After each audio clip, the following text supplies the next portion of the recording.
Hi, Chris Opfer with Bloomberg Law here at the Littler Executive Employer Conference. I'm joined at the news desk by Littler's WPI dynamic duo, Michael Lotito and Maury Baskin, who are shareholders with the firm and also co-chairs of the Workplace Policies Institute. Lots to talk about what's going on in DC. I know that you have gotten some feedback from some of the folks who are in your group. I know that one of the big issues was joint employer, so why don't we start with that, and we'll get to some of the things that were also on the list for you guys. Obviously a lot of issues there. There's a bit of a conflict of interest situation with member Emanuel's work for the firm, as well as his involvement in some of the recent joint employer cases. That seems to have quieted down a bit, and I think folks are thinking about, okay, what happens next? How much longer does the Obama joint employer standard stay in place? So maybe that's a good place to start. Why do employers want to see the Obama board's joint employer standard rolled back, and how do you think that might happen? Well, why they want it rolled back is pretty simple, because the indirect control that was articulated in BFI is just so amorphous. And so almost anything could possibly be indirect or potential control, whether it's a franchise operation, a contract between a general contractor, subcontractor. I mean, the relationships within the workplace are just so varied. This potential control concept essentially makes everybody one big employer. So that's pretty simple. The question is not only rolling it back with respect to the NLRA, but also rolling it back with respect to the FLSA. Because there's a workforce of 160 million people or so. The board gets, 20,000 charges a year. That's a relatively small number of cases, but there's many, many more cases involving FLSA violations. So that's why the Save Local Business Act was designed to amend not only the FLSA, but also the NLRA. And of course, as you know, it passed the House. It was bipartisan. There were 8 Ds on it. And there's still efforts in order to get that passed with the Senate. In addition, we had Secretary Acosta withdrew Administrator Wiles' AI, but there hasn't been a replacement. So exactly what does that mean? What's the position of the Department of Labor? That creates some uncertainty. And then, as you said, we've got this situation with the board. Nobody knows for sure what's going to happen, but there are other cases in the queue. The High-Brand situation is still actually unresolved because of the remand. So, we'll see what happens with respect to the board. So you put all of that together, and employers are saying, what are we supposed to do? What's the rule? Because employers can deal with almost anything as long as they have certainty. And right now we have uncertainty. So that was one of the big issues that we had this morning. We had a session this morning, and we just took a impromptu survey, and everybody's hand went up. And we covered a lot of issues. There was some thought, well, joint employer is too technical, it's a lawyer thing. They were all into it, and were very concerned, expressed those views, and it was a broad cross-section of firm clients. It's not just any one particular industry. Yeah, like franchising or a business model. Exactly. It's all over the place, yeah.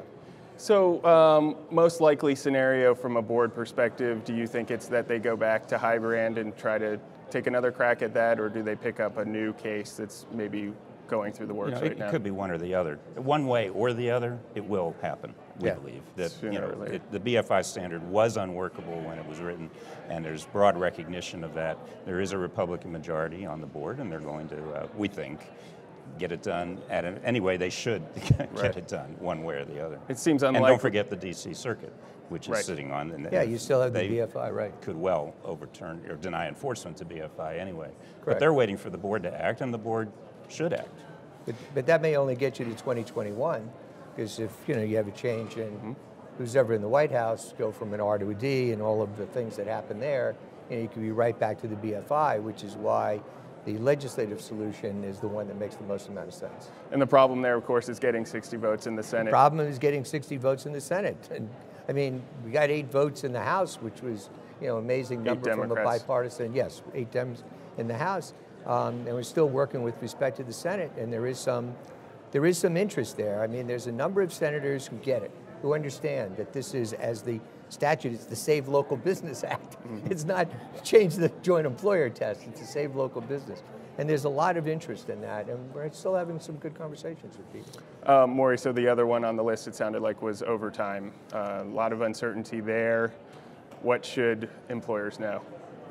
Well, the litigation on overtime has been held in abeyance since our lawsuit succeeded in blocking the Obama rule from going into effect. The case is now back at the Labor Department. They are considering what to do. It's anticipated they will ultimately, in fact, it's on their agenda to reconsider the rule and to come up with a notice of proposed rulemaking. We anticipate we'll come out with a moderate increase. That's certainly the thing that makes the most sense. And it's what they should do. There are some sub-issues under that. It's hard to say exactly how it's going to play out. There's another little twist with the Chipotle contempt order. And I think employers on that one are just wishing they would get it done as soon as possible. We did ask the audience this morning how they felt about the CPI component too and the regional differences, which has been discussed. Very, very, very few hands. Yeah, they were not enthusiastic about I think either of those ideas. I think both questions was less than 5 hands went up in support of a regional difference in an overtime rule. You know, one region has 35,000, others 37. Depending on the cost of living exactly, in the region. precisely. However, the computation would be made. And then the other issue is the CPI. One other issue that came up in the opinion, and I know you were personally involved in that case, in the footnote, Judge Mazant sort of called into question whether the Labor Department even has the authority to be focusing on salary as a way to decide who's in and who's out in terms of overtime. Do you see that as unclear, or what do you make? He clarified it completely in his second opinion. That people were saying that the first opinion was unclear on the preliminary injunction, so he came back on our summary judgment motion. He said, I didn't mean to say whatever those people were saying about me, and here's what I did mean to say, which is that they have the authority, but not to go so far that it's no longer a proxy for the duties test, which is still the primary driver of the exemptions. So his decision really on the summary judgment clarified everything, and you know, it was a fine opinion. We think it ultimately will be upheld by the Fifth Circuit, but there's no reason for it to reach that because all the Labor Department has to do is go back and fix it themselves, which they say they're going to do, and I think they will.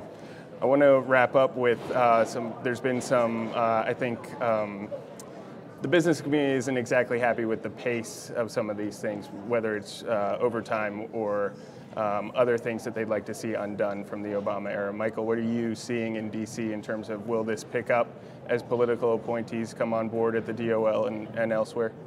I think it will pick up. I mean, we now have Pat Pizzella as the Assistant Secretary of Labor. He's starting to build out a staff of people that don't have to be approved by the Senate. I think that will help a lot.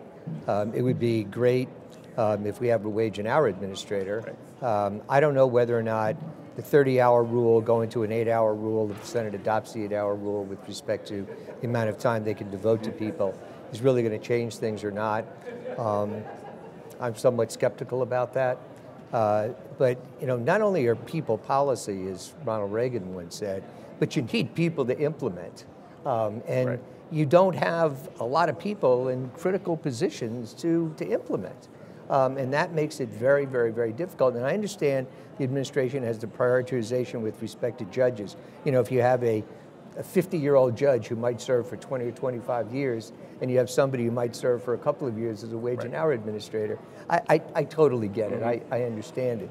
But from the perspective of the employer who's trying to figure out what to do here, it would be nice to have those people in place in order to get these things moving a little bit faster. But we do think the department is moving in the right direction, slowly but surely. Opinion letters. They're engaging in the rulemaking process. They took comments. They're not just idly taking the comments to give lip service. They're studying them, clearly. I mean, you get 300,000 comments, so it's not too surprising that it takes some time to look at this, but you know, you get another 300,000 comments when the NPRM comes out.